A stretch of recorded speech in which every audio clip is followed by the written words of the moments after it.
नमस्कार, BPL news में आपका स्वागत है। मैं दुर्गेश। इस समय हम खड़े हैं प्रयागराज में। उसी प्रयागराज में जो आज एक बार फिर से मुद्दा गर्म है यहाँ का, क्योंकि यहाँ पर आए हैं इस यूपी के सीएम योगी आदित्यनाथ।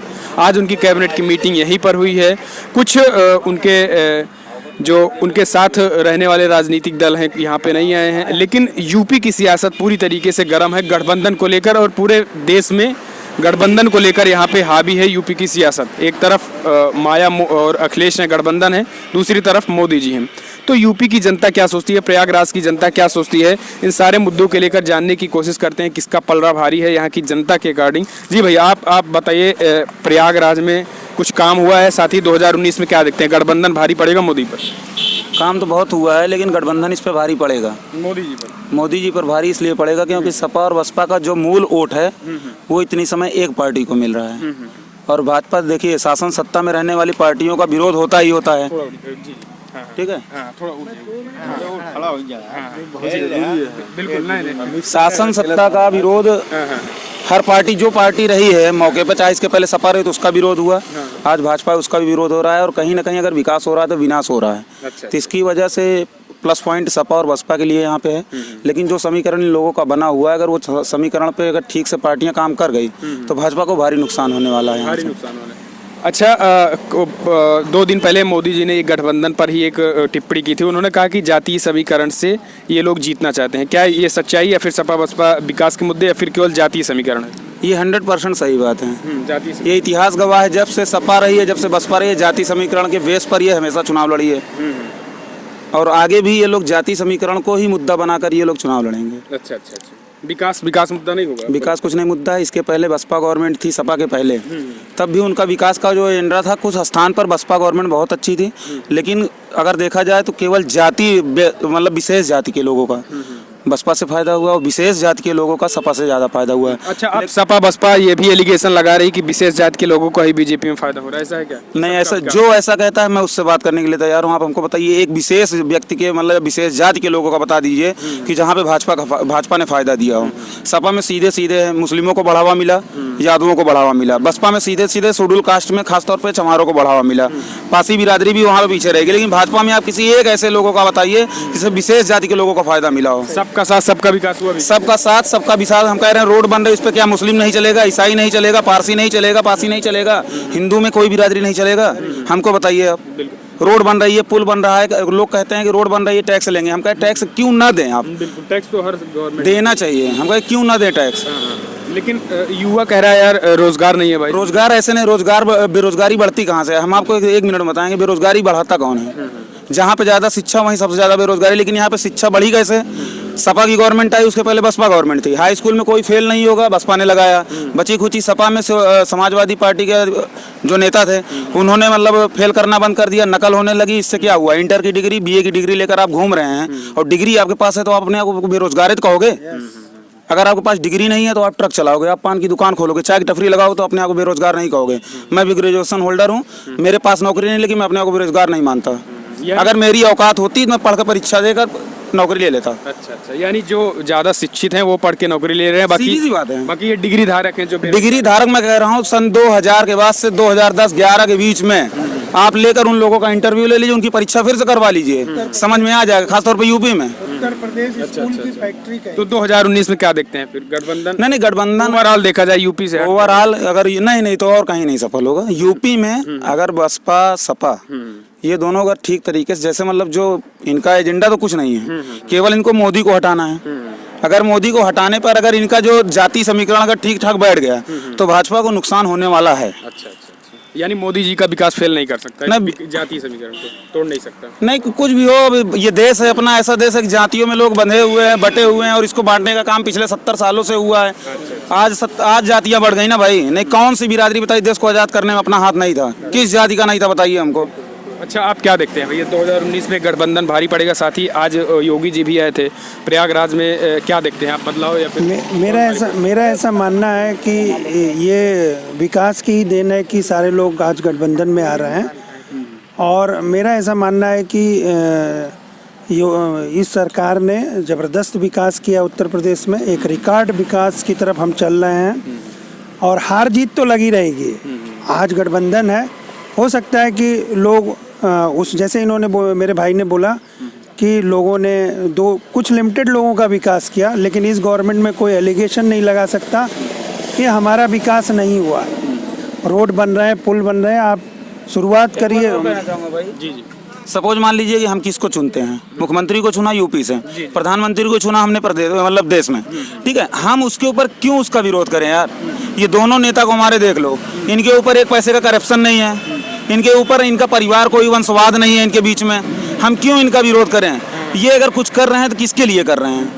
अगर ये अपना करते तो ये मोदी जी 5 भाई हैं। अच्छा, राजनीति में वंशवाद आप युवाओं को लगता है ठीक नहीं है? बहुत गलत है। चाहे आप राष्ट्रीय अध्यक्ष इस समय कांग्रेस के आप माननीय राहुल जी को मान लीजिए, पूरी की पूरी पीढ़ी चली आ रही, पंडित जवाहरलाल नेहरू, राजीव गांधी, संजय गांधी, इंदिरा गांधी, सोनिया गांधी, इनका वंशवाद तो चला आ रहा है। अच्छा, प्रियंका गांधी आए हैं तो प्रयागराज में क्या देखते हैं, कुछ बदलाव नहीं है। देखिए तरीके से मीडिया में दिखाया जा रहा है मास्टर स्ट्रोक की तरह प्रियंका गांधी के आने के बाद, तो क्या कांग्रेस एक पंडित नेहरू का ये भी गढ़ माना जाता रहा? पंडित नेहरू का गढ़ था, उतनी समय गिनी चुनी पार्टियां थी। पंडित नेहरू के गढ़ में जितना पंडित जवाहरलाल नेहरू ने रिकॉर्ड तोड़ से जीता था, उससे दुगना अंतर से केशव प्रसाद मौर्य ने यहाँ जीत अंतर की है।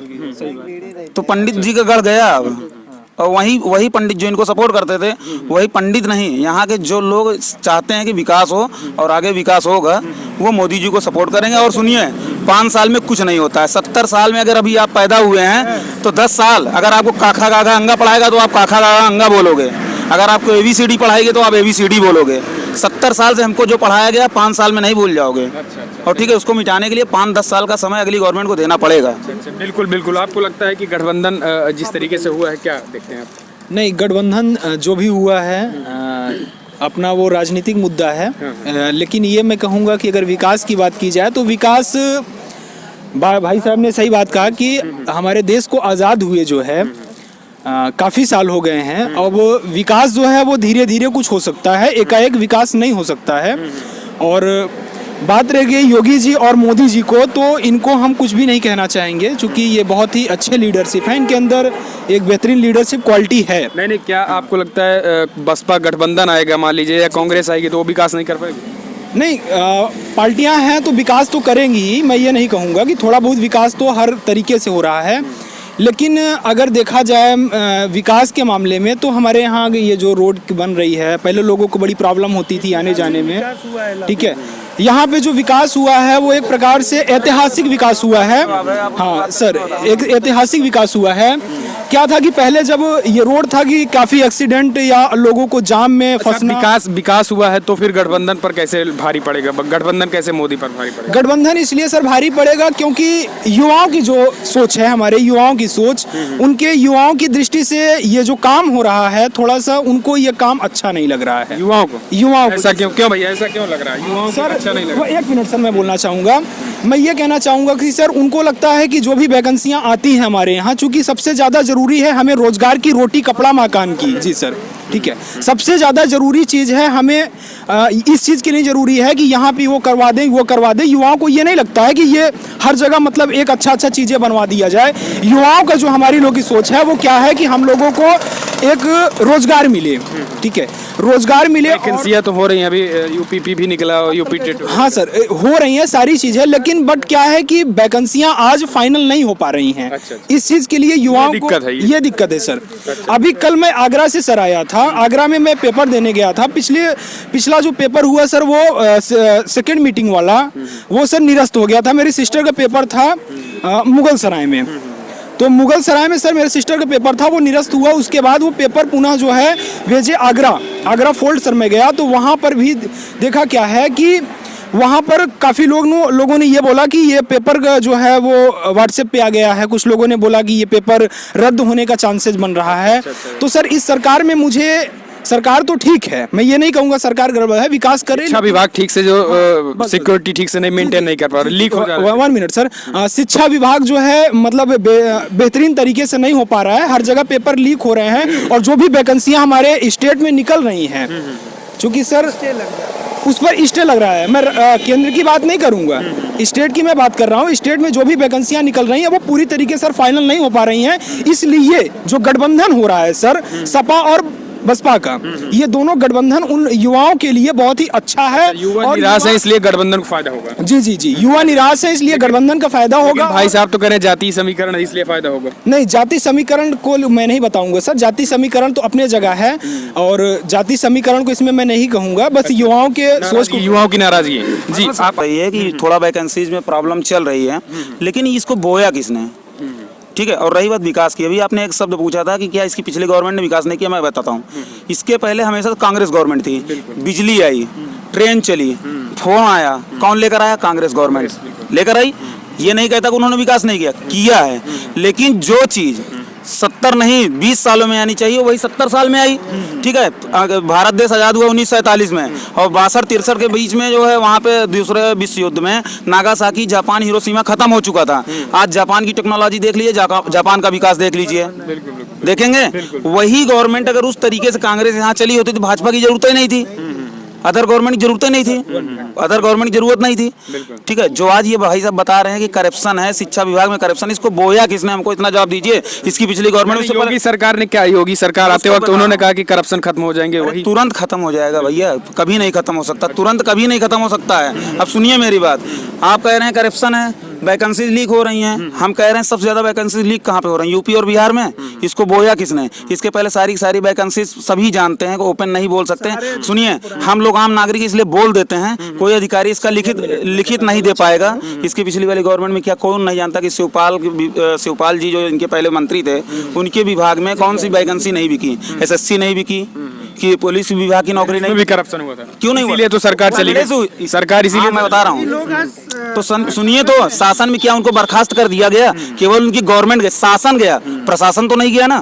प्रशासन तो वही आज से 70 साल पहले वाला है। ठीक है। प्रशासन तो वही रहेगा ना, चाहे भाजपा की। बस अंतर इतना होता है कि चाबुक चलाकर प्रशासन को चलाता कौन है? यानी अधिकारी, बिल्कुल बिल्कुल, ठीक है, अधिकारी भ्रष्ट। अब उसके बाद मैं सुन रहा हूँ, रही बात करप्शन और इसकी, जो आपके यहाँ पे इतने समय लोग कह रहे हैं लूट नहीं बंद हो रही है, चोरी नहीं बंद, हत्या नहीं बंद हो रही है। यार ये बताइए, पूरे यूपी में कितने DIG हैं, कितने कमिश्नर हैं? योगी जी आपको बुला के मीटिंग ले ली है कि आपके क्षेत्र में कोई नहीं होनी चाहिए। अब एक DIG, एक कमिश्नर के अंडर में कितने दरोगा हैं?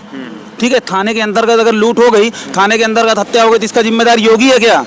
हमको आप बताइए, इसके जिम्मेदार कौन है? जो आज से 40 साल पहले ड्यूटी कर रहे हैं, 20 साल पहले से ड्यूटी कर रहे हैं, उनको घूस खाने की आदत 20 साल पहले से लगी हुई है। इतनी जल्दी नहीं जाएगी भाई साहब। अब इनसे बात, लेकिन कुछ लोग कह रहे हैं अभी भी जिस तरीके से कम होना चाहिए वो नहीं हुआ। क्षेत्र में मैं बता रहा हूँ, भाजपा गवर्नमेंट अगर थोड़ा बहुत कहीं फ्लॉप हुई है तो शिक्षा के क्षेत्र में नहीं फ्लॉप हुई है। अब की साल हालत खराब हो गई सब बच्चों की, और इलाहाबाद यूनिवर्सिटी की सीट खाली गई है।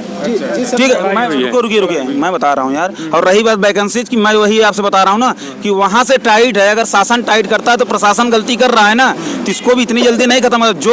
जो विभाग, जो एजेंसी आपकी वैकेंसीज निकाल रही है, जो चलवा रही है उसको, जो परीक्षा की जिम्मेदारी ले रही है, उसके ऊपर भी चाबुक चलना चाहिए। इतनी जल्दी किसी इतने बड़े अधिकारी को आप हटा नहीं सकते हो। बिल्कुल बिल्कुल। जी सर, मैं ये कहना चाहूंगा कि सर अभी जो यूपी पुलिस का, एक मिनट शांत रहिए, जो अभी सर यूपी पुलिस का पेपर हुआ था, इस यूपी पुलिस में जब सर फाइनल रिजल्ट आया, तो फाइनल रिजल्ट में सर ये बोला गया कि सिलेक्टेड और नॉन सिलेक्टेड। आप लोगों ने सुना होगा कि यूपी पुलिस का जो पेपर हुआ, इसमें बोला गया कि सिलेक्टेड और नॉन सिलेक्टेड। तो सर सिलेक्टेड और नॉन सिलेक्टेड का मतलब क्या हुआ? जब हम लोग पेपर दिए उस समय, तो पेपर देने के बाद कुछ दिनों बाद आंसर की आ गई, तो आंसर की में हमने मिला लिया कि हमने इतने क्वेश्चन किए हुए हैं और मेरा इतना क्वेश्चन सही है। ठीक है सर, और मुझसे ज्यादा क्वेश्चन करने वाला जो है वो नॉन सिलेक्टेड हो गया है, और मैं कम क्वेश्चन किया हूँ वो सिलेक्टेड है। तो सर मुझे मेरा मार्क्स क्यों नहीं दिखा रहा है? मेरा मार्क्स आयोग दिखा दे, मुझे कोई दिक्कत नहीं है। मेरा मार्क्स को दिखा दे, मैं मान लूंगा कि मैं सिलेक्टेड हूँ। आपको लगता है करप्शन और जो शिक्षा विभाग की गलती साफ साफ अभी भी है? नहीं सर, नहीं है 2017 के बाद से। सर एक मिनट सर, मैं ये कहना चाहूंगा कि अगर मैं यूपी पुलिस में इतना नंबर पाया हूं तो मेरा मार्क्स दिखा दीजिए, मुझे ये मत दिखाइए कि मैं सिलेक्टेड हूं, नॉन सिलेक्टेड हूं। बिल्कुल। तो कैसे मैं एक चीज़ आपसे बोलना चाहूँगा। आपने अभी पूछा कि ये गठबंधन हो गया, ये गठबंधन 3-4 जातियों का गठबंधन है। आप इसको इंटायर उत्तर प्रदेश का गठबंधन नहीं मान सकते हैं। और मेरा ऐसा मानना है कि आप इंटायर उत्तर प्रदेश में जो विकास हो रहा है, शायद मैं गाजीपुर से बिलोंग करता हूँ, ऐतिहासिक विकास हो रहा है। और अगले 5 साल अगर मोदी जी की गवर्नमेंट रह गई तो हमारा जो पूर्वांचल है आप फ्लाइट से उतरेंगे तो आपको सिंगापुर नज़र आएगा। अच्छा अच्छा। मैं दावे के साथ कह रहा हूँ, आप जाइए बनारस का स्टेशन देखिए, बनारस से आजमगढ़ की रोड देखिए, बनारस से गाजीपुर की रोड देखिए, बनारस से इलाहाबाद की रोड